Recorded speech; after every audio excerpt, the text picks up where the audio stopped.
Thanks, Lynn. Thanks for reading. I want to say thank you to John and the choir and our percussion section. That was pretty amazing. You brought thunder and lightning into the room. Well done.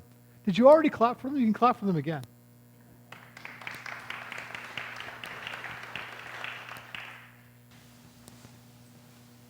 There was this old guy named Steve who refused to leave, refused to evacuate, even though forecasters said a huge storm was building. It was on the way.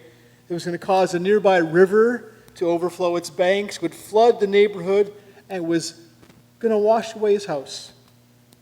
He sat on his porch, reading his family Bible and praying that God would protect him. The sky grew dark with ominous clouds that opened up and poured down torrential rain. Though floodwaters rose, Steve was forced to take refuge on the roof of his house. A kindly neighbor paddled his canoe close and called out, "Climb in, I got room for you." Steve responded, "No, it's okay. God will save me." So the man in the canoe paddled on, looking to help other people. A motorboat roared up, and its gunnels knocked against the eaves of Steve's roof. The woman at the helm cut her motor and shouted, "Climb in, I can take you to safety." Stranded Steve said, "No thanks, I'm praying to God. God is going to save me. I have faith." The woman in the motorboat read the look on his face, knew there was no arguing. She went on, seeking others to rescue. A military helicopter swooped down, scattering loose shingles and making ripples in the rising water around the top of Steve's house. By this time, he was right on the peak of the roof, one hand on the chimney for balance. A voice came over the loudspeaker. "We need to get you out of here. We can lower a rope ladder and a member of my crew will help you climb. We can lift you away from danger, and in moments you'll be at a warm and dry shelter." From his precarious perch, Steve waved the helicopter away and yelled, "No thanks, God will save me."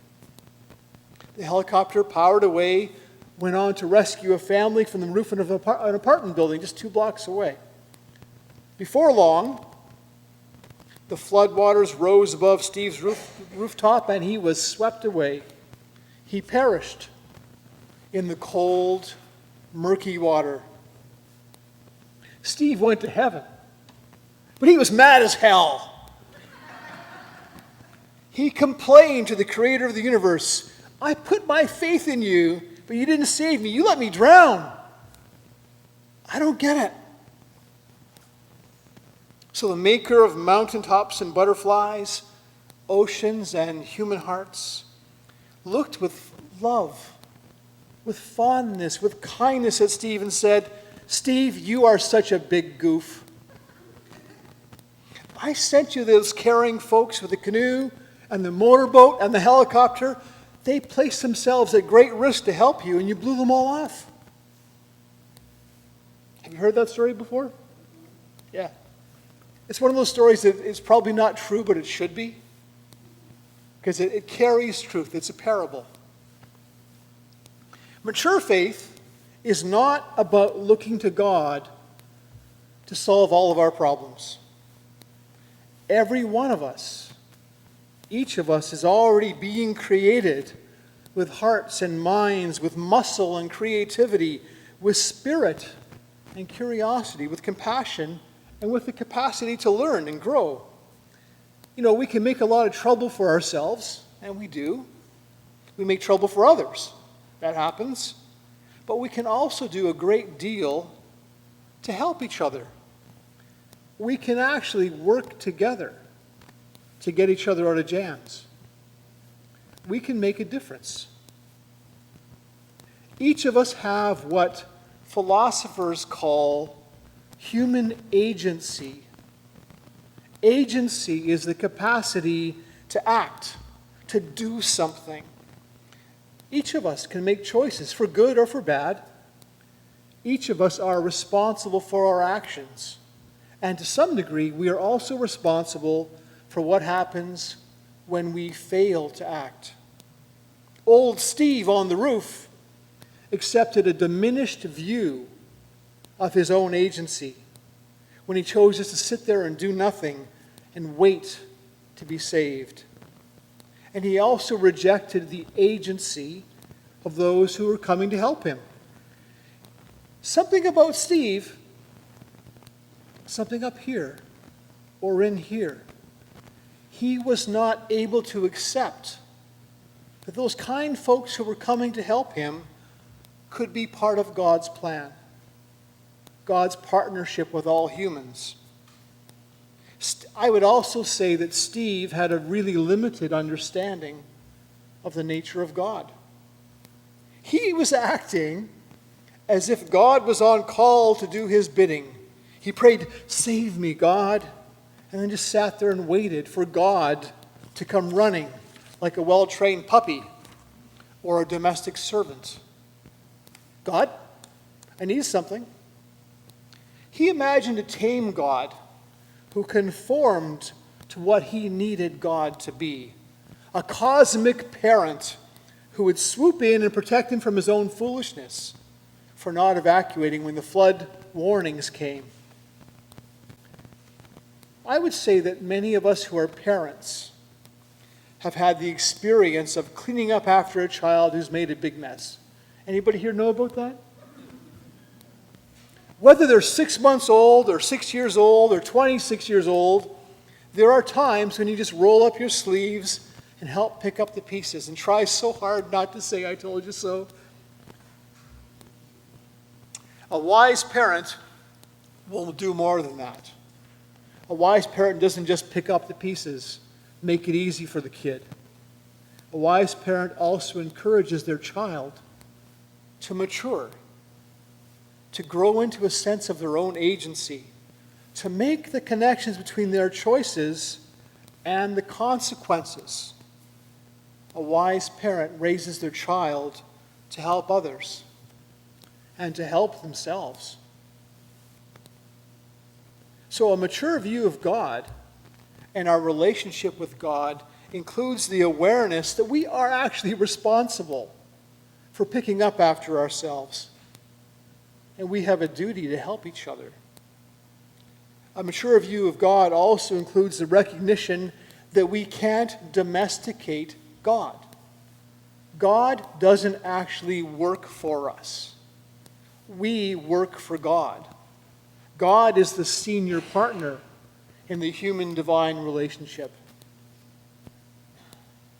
When we're witness to a big storm, whether it's a thunderous rainstorm coming in off the Great Lakes, or whether it's the tropical storms and hurricanes that we've been seeing on the news, we might experience the stark and powerful reminder that you and me, we are not actually in charge. We don't run the show. A lot happens in this world that can be frightening, overwhelming, and which, if it was up to us, we wouldn't choose. So part of the wisdom we can gain from a storm is humility, a reminder of our place in the natural order. We can't boss nature around. Captain said that, right? Aye, aye. Doesn't actually work to give orders to God. And that's probably a good thing because we don't actually know what's supposed to happen. What's the best thing to happen? So if we could give God orders and God would come running and do our bidding, would that necessarily be a good thing? We don't know how things are supposed to be. But there's a view of the natural world and of the vastness of creation that has prevailed, I think, for far too long. It places us, places humans at the center and at the top of everything. Humans have acted as if we can do whatever we want. Doesn't matter what we do, somehow the world will fix itself. So we dump our waste into rivers and lakes. We pile our noxious garbage into landfills, thinking that if we cover it up, it's gone away.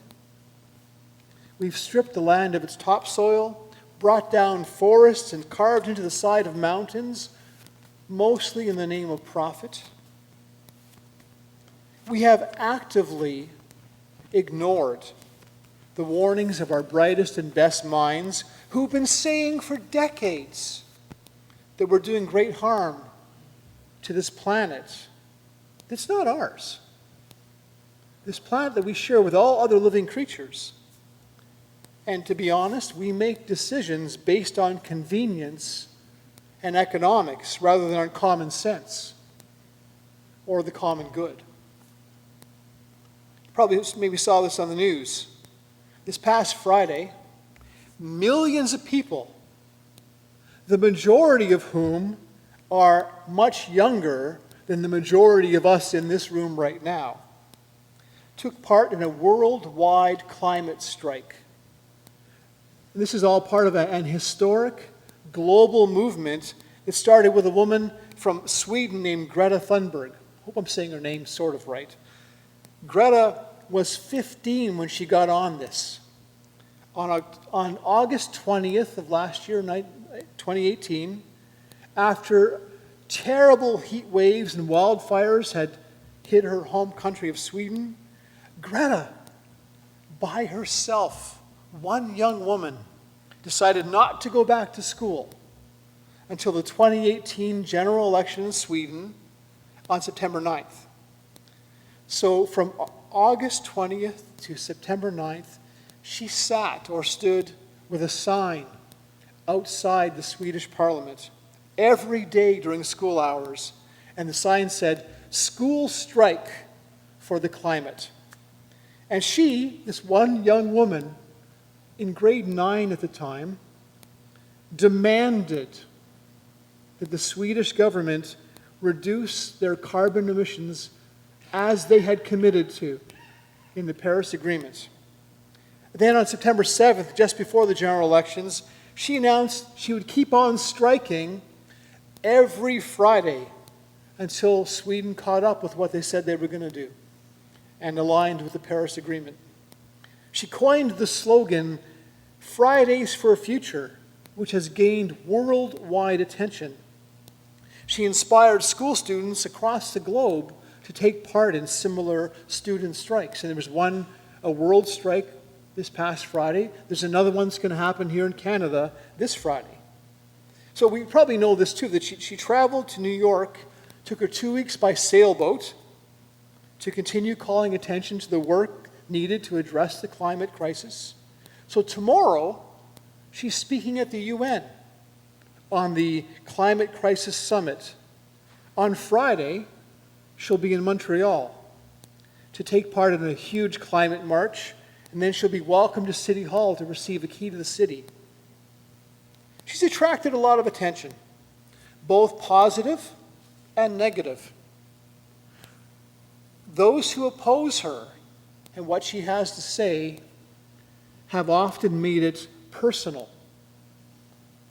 The worst of them will deny Greta's human agency. They pick on the fact that she's young, that she's female, that she has a diagnosis of Asperger's, as if any of those things could possibly diminish the stark truths that she points to, that humans are making a mess of the planet. She's not wrong.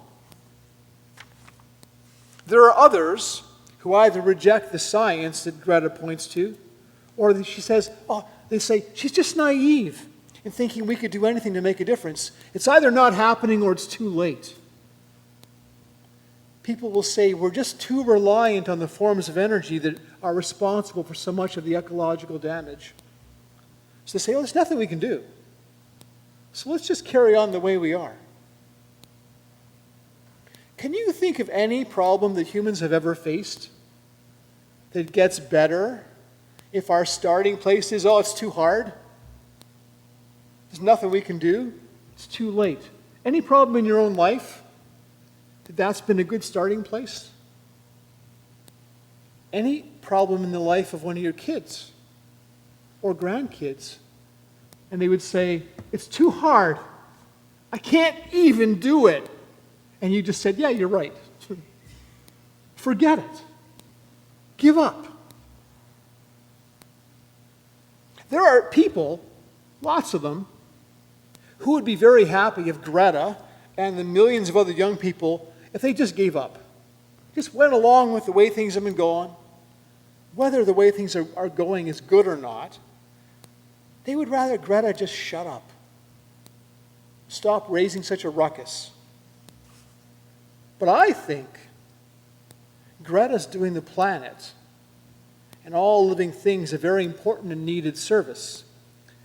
What she's doing is reminding us of our own human agency, the capacity to do, to think, to create, to imagine, to make a difference, to at least try, to do our very best to clean up after ourselves and help each other.